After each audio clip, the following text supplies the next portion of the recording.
Students, PDS group पतुल की online classes में आपका स्वागत है। मैं रमेश सर। आज आप लोग को कक्षा 11 विषय रसायन विज्ञान पाठ 1 रसायन विज्ञान की कुछ मूल अवधारणाएं, जिसमें हम पिछले वीडियो में आपको मिश्रण के प्रकार मिश्रण के प्रकार तक आप लोग को बताए थे, जिसमें मिश्रण के प्रकार मिश्रण कितने प्रकार के होते हैं। मिश्रण 2 प्रकार के होते हैं। फर्स्ट हमारा क्या है, समांगी मिश्रण, और सेकंड क्या है, विषमांगी मिश्रण। यहाँ तक बताए थे, लेकिन इसकी परिभाषा के रूप में नहीं बताए थे। तो आज ये आपका वीडियो अपलोड हो रहा है, मिश्रण समांगी मिश्रण और विषमांगी मिश्रण के बारे में अध्ययन करेंगे। तो फर्स्ट हेडिंग क्या है हमारा, समांगी मिश्रण। समांगी मिश्रण किसे कहते हैं, तो हम इसके बारे में देखेंगे। समांगी मिश्रण किसे कहते हैं, ऐसा मिश्रण जिसका संगठन एक समान होता है, उसे हम समांगी मिश्रण कहते हैं। जैसे जल में चीनी का मिश्रण, ऐसा मिश्रण जिसका संगठन एक समान होता है, ऐसा मिश्रण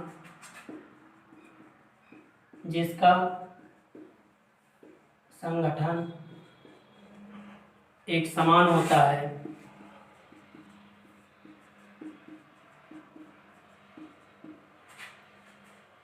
समांगी मिश्रण कहते हैं।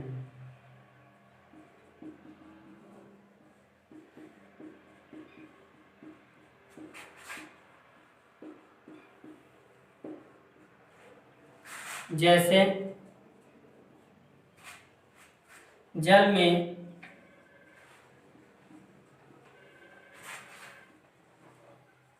चीनी का मिश्रण। दूसरा है हमारा विषमांगी मिश्रण।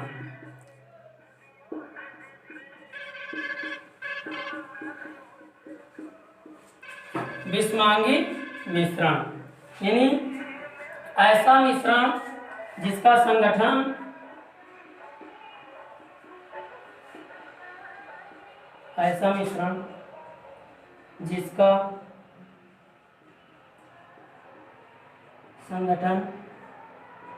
पूरे मिश्रण में एक समान नहीं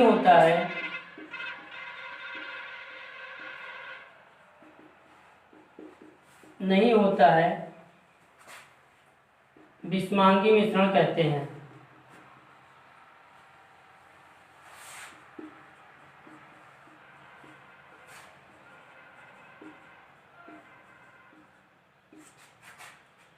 जैसे जल और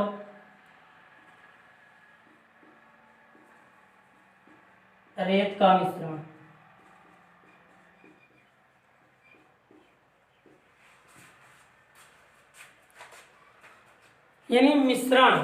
मिश्रण के प्रकार, मिश्रण 2 प्रकार के होते हैं। पहला समांगी मिश्रण, दूसरा क्या है, विषमांगी मिश्रण। अब समांगी मिश्रण किसे कहते हैं, ऐसा मिश्रण जिसका संगठन एक समान होता है, समांगी मिश्रण कहते हैं। जैसे जल में चीनी का मिश्रण। और दूसरा क्या है हमारा, विषमांगी मिश्रण।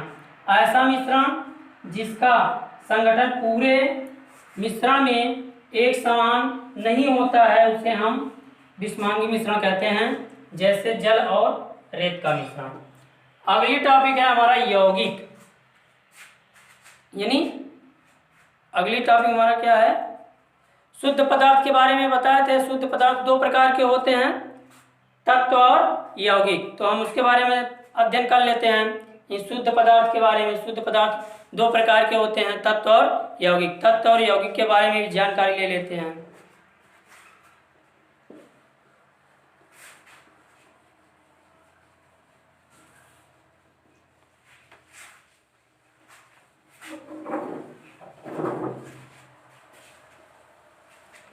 शुद्ध पदार्थ,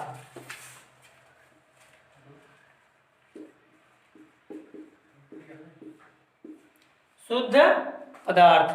शुद्ध पदार्थ यानी दो प्रकार के होते हैं। शुद्ध पदार्थ दो प्रकार के होते हैं।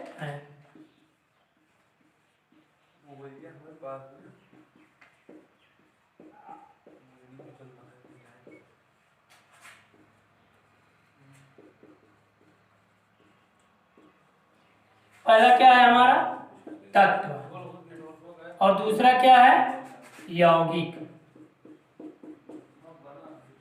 तो हम तत्व और यौगिक के बारे में जानकारी प्राप्त कर लेते हैं। फर्स्ट नंबर हमारा क्या है तत्व। तत्व किसे कहते हैं? यानी ऐसे पदार्थ, ऐसे पदार्थ, ऐसे पदार्थ जिनके जिनके कण परमाणु या अणु होते हैं, अणु होते हैं, उसे तत्व कहते हैं। जैसे सोडियम,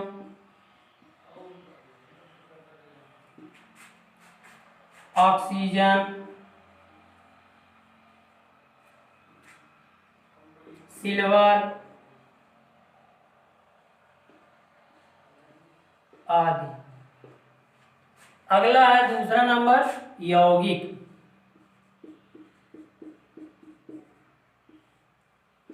यौगिक यानी कंपाउंड। तो ऐसे पदार्थ, ऐसे पदार्थ जिनमें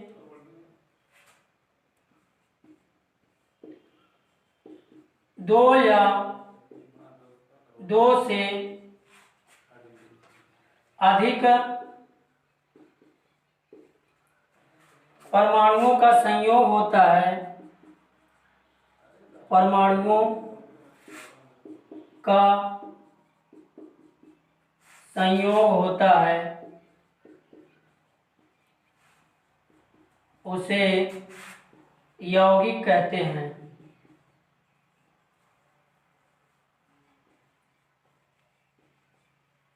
जैसे CO2,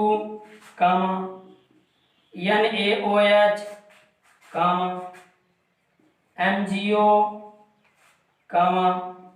CuO, etc। यानी शुद्ध पदार्थ। शुद्ध पदार्थ दो प्रकार के होते हैं। फर्स्ट है हमारा तत्व और सेकंड क्या है यौगिक। तत्व किसे कहते हैं? ऐसे पदार्थ जिनके कण परमाणु या अणु होते हैं उसे हम क्या कहते हैं? तत्व कहते हैं। जैसे सोडियम हो गया, ऑक्सीजन हो गया, सिल्वर हो गया आदि। और सेकंड नंबर हमारा क्या है यौगिक। यौगिक किसे कहते हैं? ऐसे पदार्थ जिनमें दो या दो से अधिक परमाणुओं का संयोग होता है उसे हम यौगिक कहते हैं। अर्थात ये भी कह सकते हैं कि तत्वों के संयोग से बने पदार्थ को हम क्या कहते हैं? यौगिक कहते हैं। इन तत्वों के संयोग से बने पदार्थ को हम यौगिक कहते हैं। जैसे CO2 हो गया, सोडियम हाइड्रोक्साइड यानी NaOH हो गया, MgO यानी मैग्नीशियम ऑक्साइड हो गया, CuO यानी कॉपर ऑक्साइड हो गया। यानी ये जो CO2 है ये कार्बन और ऑक्सीजन से मिलकर बना है और ये जो सोडियम हाइड्रोक्साइड है सोडियम और ऑक्सीजन प्लस हाइड्रोजन से मिलकर बना है। मैग्नीशियम ऑक्साइड मैग्नीशियम और ऑक्सीजन से मिलकर बना है। कॉपर ऑक्साइड कॉपर और ऑक्सीजन से मिलकर बना है। मतलब ये क्या है? तत्वों से मिलकर, एक दो या दो से अधिक तत्वों के संयोग से बना हुआ है, इसलिए ये हमारा क्या होगा? यौगिक होगा। अगली टॉपिक है विलयनों में अपक्रियाएं। अगली टॉपिक हमारा है विलयनों में अपक्रियाएं।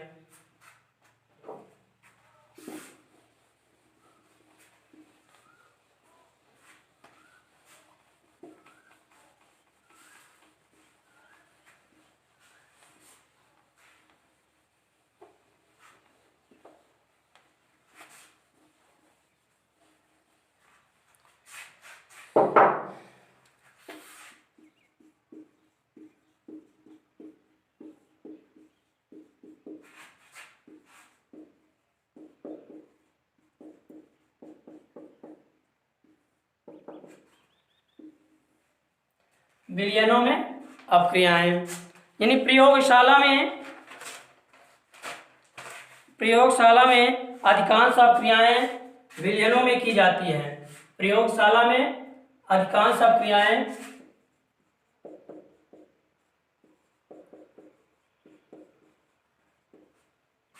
प्रयोगशाला में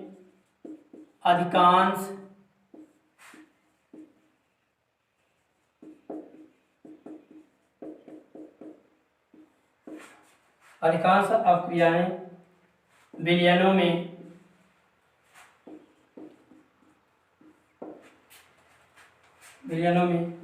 की जाती हैं। अतः यह जानना महत्वपूर्ण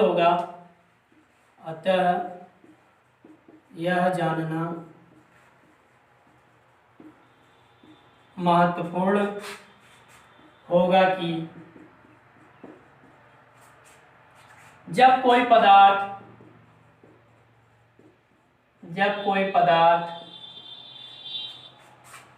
बिलियन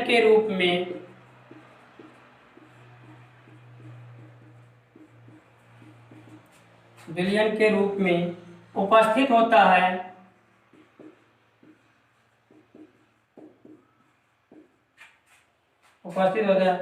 तब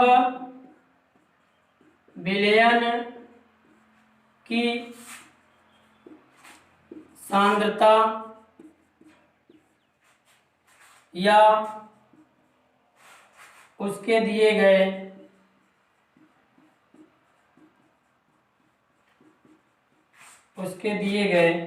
आयतन में उपस्थित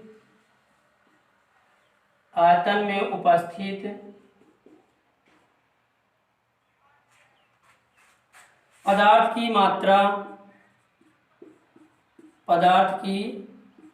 मात्रा निम्नलिखित रूप में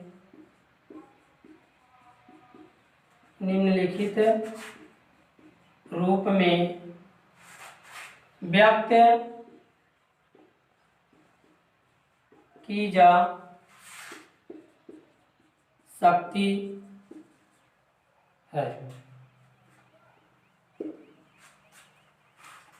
यानी हमारा क्या है, विलयनों में अपक्रियाएं, प्रयोगशाला में अधिकांश अपक्रियाएं विलयनों में की जाती हैं। अतः यह जानना महत्वपूर्ण होगा कि जब कोई पदार्थ विलयन के रूप में उपस्थित होता है, तब विलयन की सांद्रता या उसके दिए गए आयतन में उपस्थित पदार्थों की मात्रा को निम्नलिखित रूप में व्यक्त की जा सकती है। जैसे हमारा क्या हो गया, द्रव्यमान प्रतिशत हो गया, दूसरा क्या हो गया, मोल अंश हो गया या मोल प्रभाज हो गया, और तीसरा हो गया मोलरता, चौथा हो गया मोललता। यानी विलयन की सांद्रता को व्यक्त करने के लिए विलयन की सांद्रता को निम्न पदों में हम व्यक्त कर सकते हैं। जैसे द्रव्यमान प्रतिशत में व्यक्त कर सकते हैं, मोल अंश में, और मोललता में, मोलरता में। तो ये क्या है, विलयन की सांद्रता को व्यक्त करने वाले मात्रक हैं। तो हम बारी बारी से हर एक के बारे में समझ लेते हैं।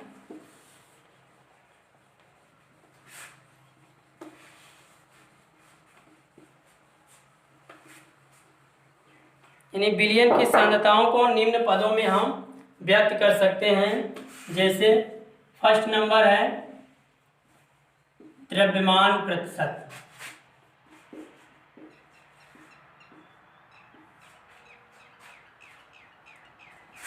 सेकंड नंबर मोल प्रभाज या मोल अंश,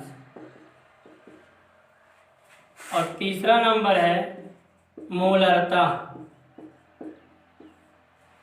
और चौथा नंबर है मोललता। तो फर्स्ट नंबर हमारा क्या है, द्रव्यमान प्रतिशत है। द्रव्यमान प्रतिशत को हम एक और तरीके से व्यक्त कर सकते हैं। जैसे न्यूमेरिकल के रूप में, मान लीजिए कोई न्यूमेरिकल दिया है तो उसमें हम यौगिकों का द्रव्यमान प्रतिशत निकाल सकते हैं कि मतलब कितने कितने जो जो यौगिक मिले हैं उनके द्रव्यमान प्रतिशत क्या हो सकते हैं। तो फर्स्ट नंबर है हमारा द्रव्यमान प्रतिशत।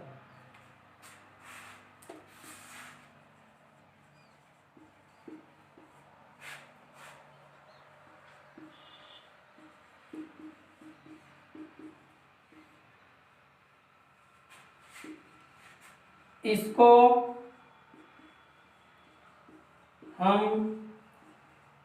इस प्रकार भी व्यक्त कर सकते हैं। यानी द्रव्यमान प्रतिशत बराबर द्रव्यमान प्रतिशत बराबर विलेय का द्रव्यमान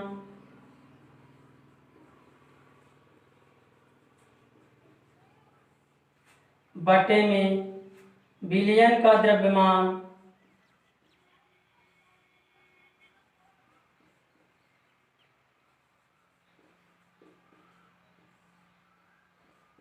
गुणित 100।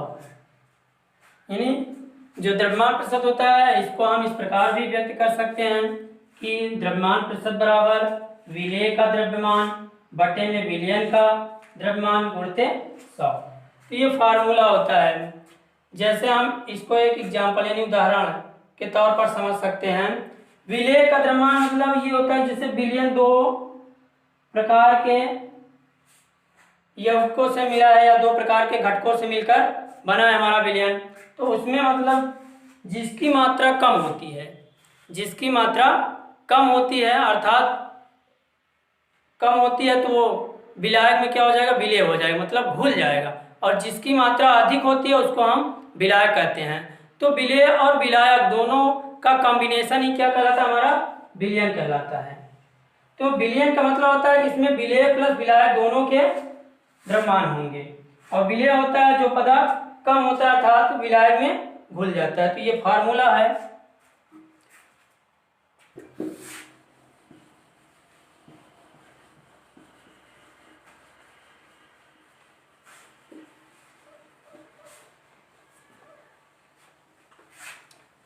तो हमारा फर्स्ट उदाहरण है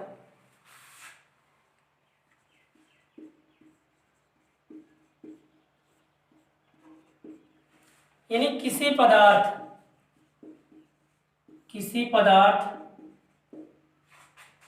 ए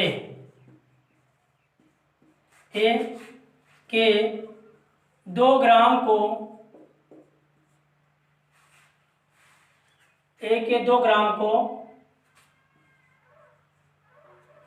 18 ग्राम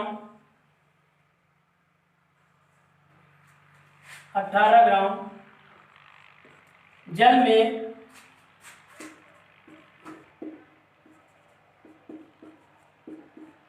घोला गया है,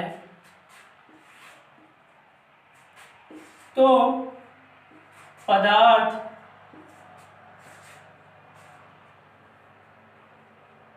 ए का द्रव्यमान प्रतिशत ज्ञात कीजिए। यानी हमारा कोई पदार्थ क्या है, ए है, जिसका भार क्या है या द्रव्यमान क्या है, 2 ग्राम है। और अगला जो है हमारा जल है, यानी 18 ग्राम जल में क्या किया गया है, पदार्थ ए को विलय किया गया अर्थात घोला गया यानी विलयन बनाया गया है। तो हमें पदार्थ ए का द्रव्यमान प्रतिशत ज्ञात करना है। तो हम देख लेते हैं ए यानी 2 ग्राम को विलय किया गया है जल में, तो विलय का द्रव्यमान यानी ए होगा, जिसका द्रव्यमान क्या होगा, 2 ग्राम होगा। विलय ए का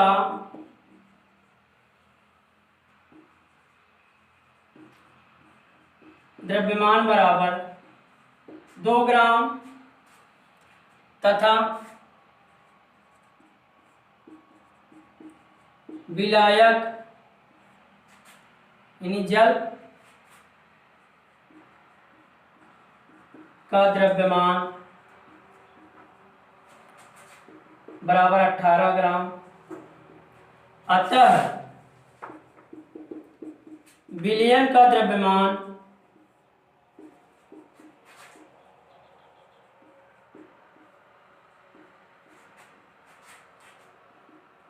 दो gram plus 18 gram equal to 20 gram हो जाएगा।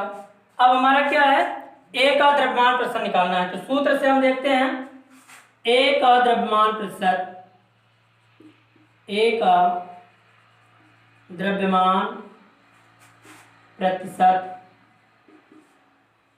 बराबर ए का द्रव्यमान, ए का द्रव्यमान बटे विलयन का द्रव्यमान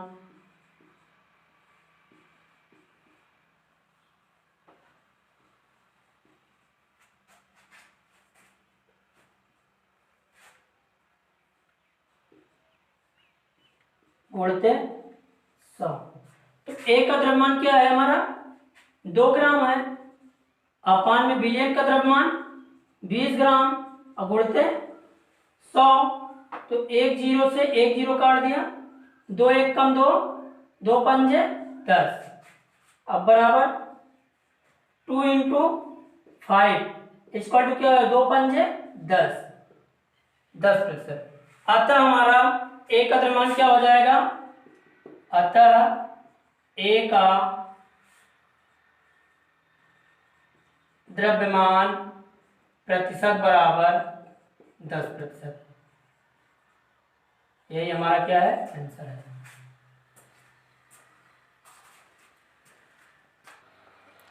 हाँ, तो इस वीडियो में आपका यहीं तक बताया गया है।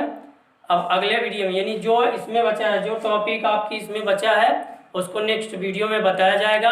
अगर मान लीजिए आपको इस वीडियो में जहाँ भी जो टॉपिक नहीं समझ में आई है, उसको मेरे व्हाट्सएप नंबर 93 35 34 71 05 पर मैसेज करके या फिर कॉल करके उस टॉपिक के बारे में समझ सकते हैं या उसको पूछकर समस्या का समाधान कर सकते हैं। धन्यवाद। सब्सक्राइब कीजिए हमारे चैनल को और बेल दबाना ना भूलें ताकि अगले वीडियो का नोटिफिकेशन आपको आसानी से मिल सके।